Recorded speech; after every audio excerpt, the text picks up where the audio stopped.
Alkisah, pada zaman dahulu terdapat kerajaan Islam di Barus Raya, Sumatera Utara, pada abad ke-7. Di kerajaan Islam tersebut terdapat seorang raja dan seorang permaisuri. Raja yang berkuasa bernama Raja Jayadana dan permaisuri yang bernama Putri Runduk. Kerajaan yang dipimpin oleh Raja Jayanada yang sedang berada di puncak kejayaannya memerintah dengan adil. Sang permaisuri juga sangat terkenal akan parasnya yang cantik. Kecantikan yang ia miliki terkenal sampai ke kerajaan-kerajaan tetangga lainnya. Banyak lelaki yang tertarik dengan sang puteri baik dari golongan saudagar maupun golongan raja. Walaupun status permaisuri saat itu adalah istri dari Raja Jayanada, tidak menyurutkan keinginan para raja yang ingin memperistrikan Puteri Runduk. Terdapat beberapa kerajaan yang melamar sang permaisuri, Raja Janggi dari Sudan, Raja Sanjaya dari Kerajaan Mataram, serta Raja dari daratan Cina. Tentu saja semuanya ditolak oleh sang permaisuri. Raja dari daratan Cina mundur dengan baik-baik,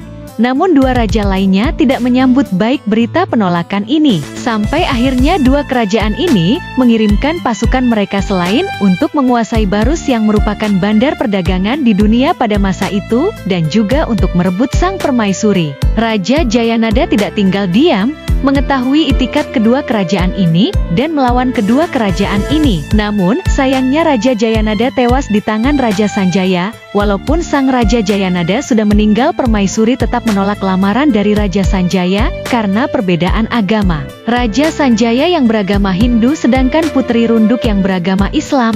Karena ini Putri Runduk pun ditawan oleh Raja Sanjaya. Di sisi lain, Raja Janggi memerangi Raja Sanjaya untuk merebut Putri Runduk yang ditawan. Sampai akhirnya Raja Janggi berhasil mempecundangi Raja Sanjaya. Sekelompok pengawal setia dari Raja Jayanada yang melihat peluang untuk menyelamatkan permaisuri mereka, melarikan sang permaisuri ke Pulau Morsala.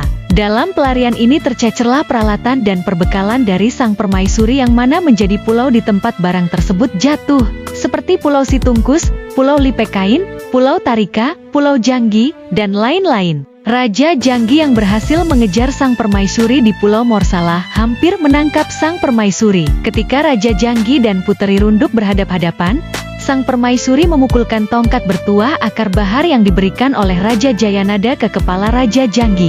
Setelahnya Puteri Runduk berlari menghindari pasukan Raja Janggi. Ia tidak rela jika harus dikuasai oleh Raja Janggi. Pada akhirnya Puteri Runduk melompat ke lautan luas, melihat apa yang dilakukan oleh sang permaisuri. Seorang pembantu permaisuri yang bernama Sikambang Bandahari meratapi kepergian sang permaisuri. Ia meratapi ketidakmampuannya dalam menyelamatkan sang permaisuri, kehancuran kerajaan Barus, dan ratapan ini dikenal dengan ratapan sedih Sikambang yang terkenal dan legendaris. Dari cerita legenda ini bisa diambil pelajaran bahwa seorang wanita harus menjaga martabatnya dari ancaman dari manapun, seperti Putri yang baik hati mengajarkan bahwa kita sebagai wanita harus menjaga harga diri sebaik mungkin. Sampai jumpa di dongeng esok malam. Jangan lupa untuk like, komen, share dan subscribe serta aktifkan lonceng notifikasi agar tidak ketinggalan dongeng terbaru. Selamat malam dan mimpi indah.